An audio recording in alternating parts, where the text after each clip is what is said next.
Greetings on this Thursday, the 18th. We're glad as always to have you with us, and so glad to have a forecast that you're going to like. Windy, albeit warm. We'll have some winds and gusts upwards of 25, maybe even higher than that. But we'll also talk about some warmer air that's going to finally make its way in. And even the 40s today with some sunshine felt awfully, awfully nice. We'll go out on a good note this week, weather-wise and hopefully otherwise as well. And we've still got some rain and clouds for the latter half of your weekend. I've also got a lot of news to talk about. So much, in fact, that we have a full show set for tomorrow as well. Real quickly, I just want to make mention of one thing, a little life's lesson to pass along to you.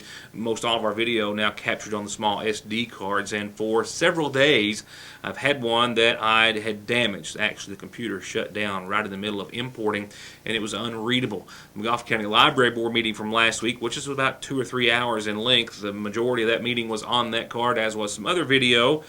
And not until this morning was I able to recover it. Just to let you know, it can be done. I'd spent 2 or 3 hours a day for the past several days attempting to do so.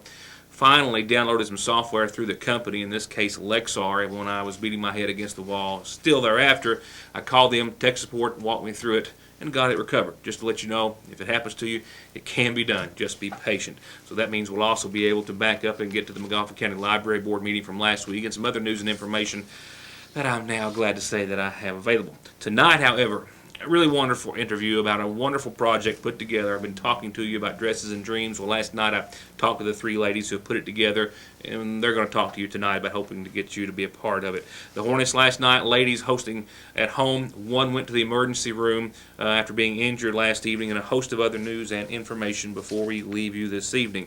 We'll go ahead and begin with an accident scene in Johnson County. A lowboy hauling a dozer earlier today was coming off of Route 40, attempting to turn right onto 460 headed in the direction of Sagersville. When its load shifted, the chain broke, and fortunately, when the bulldozer on the trailer tipped over, there were no cars underneath. One of our videographers, Ronnie Blair, who lives in the Johnson County area, captured this video for me earlier today. The Paintsville Police Department actually was in the area. One of their officers was issuing someone a traffic ticket very nearby when this crash happened near him or behind him, from what I understand. I did confirm with other authorities on scene that the driver of the lowboy, which is already out of the scene, did make that turn. A chain that may have been loose, but a chain that was in place, from what we are told, was not enough to keep the dozer in check. He said that, per his version of the story that we have learned of, that when the dozer started to tip and then got past center, that the chain snapped and it went off and into the road as you see here. Fortunately, and we say that with all seriousness, fortunately, no other vehicles were involved. It came off the vehicle which was traveling the direction of the traffic that you see there to the right. So fortunately, it happened in the lane where no oncoming traffic would be affected, thus no injuries were sustained. But it did make, of course, for a significant traffic tie-up for quite some time. Something you don't see every day, and certainly glad to see something like this result in no injuries. The McGoffin County Board of Education, following School Superintendent Stanley Holbrook's announcement last month that he will be retiring at the end or around the end of this school year, officially began their search last night for a new superintendent of schools. They do so with the assistance of the Kentucky School Board Association. They also do so with a calendar now put in place as to when they'll begin the interview process and formally announce their decision. All members were present, as was Mr. Tim Eaton, a field consultant with the Kentucky School Board Association. Eaton and the association will assist and oversee most all facets of the selection process in filling the top position in the school district. The first planning meeting was in part to develop an advertisement for the position of school superintendent. Once we get the ad agreed upon, tomorrow I'll have it put on our KSBA portal, and it will be out there all over the state and be advertised for the amount of days that you want to advertise it for. Now, the least amount of days you can advertise one by statute in the state of Kentucky is 30 days. Usually 30 days is enough. If you want to advertise it 45 days, then we can talk about that in a few minutes. But 30 days is usually the norm. I think Scott County, I'm working with them, I think they did 45 days. I've got 5 of these going, so just finished in McCrory County. We've got Oldham County, Scott County, Williams County Independent, and yours. The board will hire the next superintendent of schools. The screening committee will do basically all of the legwork and present candidates to the board for them to interview. As far as the timeline for the selection and hiring process, the applications will remain open until March the 21st. The next meeting will be held on March the 28th. That, too, between the screening committee, which has now been established, and the Board of Education. They will begin the paper screening process. On April the 11th, the next screening committee meeting, that's when applicants will be chosen. They will go over references, background checks, and other items of that nature. About a week later, on the 18th, the third screening committee meeting will take place. Recommendations of the school board candidates will be finalized for the board, and applicants' files and all notes will be turned over to the board. And then on the 25th, there will be another joint meeting between the Board of Education and the screening committee. That's when recommendations will be submitted to the Board of Education, with a board planning meeting following that joint meeting. Beginning on May the 22nd, the board will interview all selected candidates, with a new superintendent to be named on the 1st of June.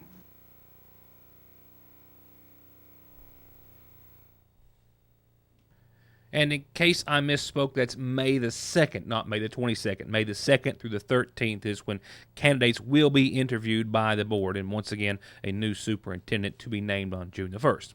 I'll be right back following these words from a few of our sponsors. Be sure to let them know you're watching when you can.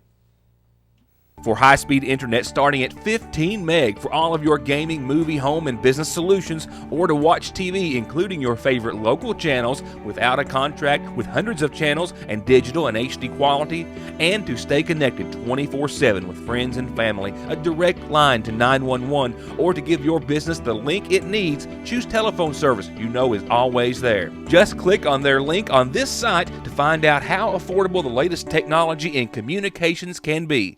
Foothills Communications.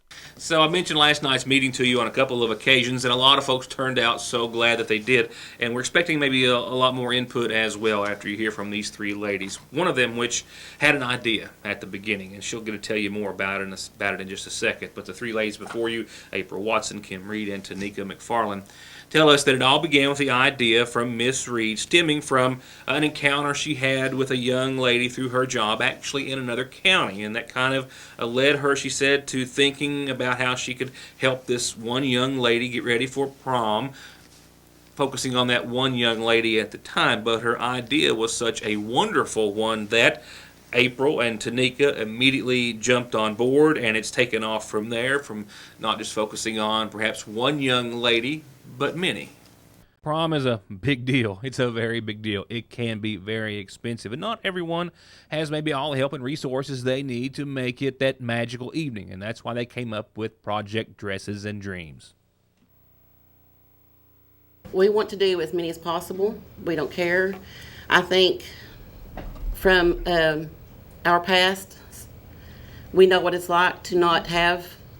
At one point in time, all of us, and I'm sure everybody that's had any dealings with prom, anything like that, they have come on hardships. And, you know, just like she mentioned earlier, our Continental conveyor has shut down, coal, you know, money's just not flowing like it should. And we really feel like every girl deserves to feel like a princess for one day. For one day, every girl deserves to feel like a princess. I know that when I went to the prom back in the day, it's been quite a few years ago, but if something like this had been available to me, I would have been ecstatic, because, you know, we come from, or my family, you know, we were a one-income family, 4 kids. I mean, it was hard, and scraping up the money sometimes, it got real hard. For me, it's healing. I lost my dad 2 years ago. In 2 days, it'd be 2 years. I've not been able to move on. And I think this is God's way for me to heal my heart. And not just me. For example, there's been a lady that contacted me from Lexington. She just had bilateral mastectomy, breast cancer. And she wants to give her dresses. She said that would help her heal. So not only are we touching these girls' lives that we don't know what they face every day. You know, we're going to make them feel love. Absolutely. You know, and to me, that's just the best thing anybody could do. They tell me they've already got a lot of dresses in. They'll need some more, obviously, and they'll know more of what they need when they get some sizes in. They're hoping to have everything from flowers to prom pictures to keep, dresses and everything for the ladies to take home with them, to maybe even some transportation, maybe even some tuxes for the guys as well. For any ladies out there who might be interested in getting some extra pampering for prom, well, Facebook either one of these ladies. I'll give their phone numbers as well in just a few moments. And for anyone who would like to participate, well, volunteers and services and everything for prom will be greatly appreciated. We are going to have what's called a fitting day. That is going to be March the 12th. And that's on a Saturday afternoon. We will contact the girls privately, but we're going to be advertising all this. That day we're going to be doing fittings for the girls. We'll practice hair, makeup, nails, anything that they want. And you never know when that one special thing might change that little girl's life for the rest of her life. Just that one thing. Absolutely. I want every child to feel love at least once in their life. And in addition to everything else that they're doing to spread that love, they're selling these Project Dresses and Dreams t-shirts for just $15, all proceeds going to the cause. And it's a cause that's also spreading. Kim tells me that some folks in Letcher County saw this, and they too have already started their own event. And that several girls from other counties are even contacting these ladies with hopes of getting a little help for prom. I've had several girls to contact me from other counties. One little girl, her mother had died. She has nobody to help her. We're going to help her. We're going to treat her just the same. Yep. We're going to try to help if you have a prom on April the 30th and you can get to us, we'll do whatever we can to help. I'm excited. Yeah. Yeah, we're really excited about it. We're pumped. We are. Yeah. Yeah, they really are. They're looking very forward to this. It's going to be a lot of fun for them, too. A lot of guys have taken to this as well. A lot of the husbands and some guys have been interested in seeing what they can do. So if you've got something, a service, a thought, here you go. There's the contact information for them. And this goes for the ladies who might be interested in getting a little pampering, too. Kim Reed, 367-1109. Tanika McFarland, 367-3992. And April Watson, 496-8212. And you can find each and every one of these ladies on Facebook as well if you'd like to send them a private message and get in touch with them that way. We'll keep you up to date. In the meantime, on Dresses and Dreams, this prom season. I've got some birthday announcements on our calendar, just a couple of other things. I want to make mention of one before we get to calendar announcements, and that's a reminder about a job fair that's going to be held in Winchester tomorrow from 11 to 6. Some folks from Signature Healthcare reached out to me here at the newsroom wanting me to pass this along as they have positions open for CNAs, LPNs, and RNs. They say with great benefits and a lot of room to move within the company. Signature Healthcare owns several buildings. This particular facility that they reached out to me from is in Winchester, about a 180-bed or so nursing facility. They've got a job fair set for tomorrow in Winchester, and I've got a phone number for you to call should you like to learn more. 859, the Lexington area code, 744-1800. Now, a few birthdays and a couple of other announcements on your McGoffin Farm Bureau calendar. First up, a special anniversary wish, and I do mean special 61 years. You don't get to say that very often. Happy 61st anniversary to Lowell and Mary Sue May today. Happy anniversary, guys. Happy 61st to you. And a happy 36th birthday to Justin Dwight Crace. Didn't know it was Dwight, Justin. Happy birthday to you from Mom, Dad, family, and friends, and us here too. Happy birthday, Justin Dwight Crace. And the last reminder I can give you about tomorrow's turkey and dressing dinner by the Sayersville Free Will Baptist Church. 10 to 2 tomorrow. Great lunch, great late breakfast, or early supper, too. 349-5740 or 219-3809. And for birthdays, anniversaries, and announcements like those, this is how you get them on the show.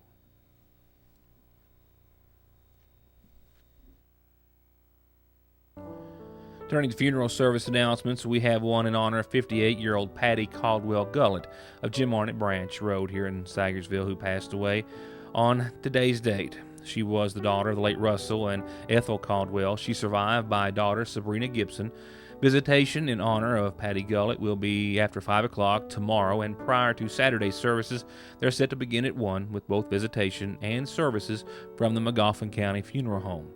Burial, I'm told, will follow at the Lycan Cemetery at Grape Creek. And lastly, a message in loving memory of my beloved son, it says, Rodney Humphrey, loved and missed by family and friends.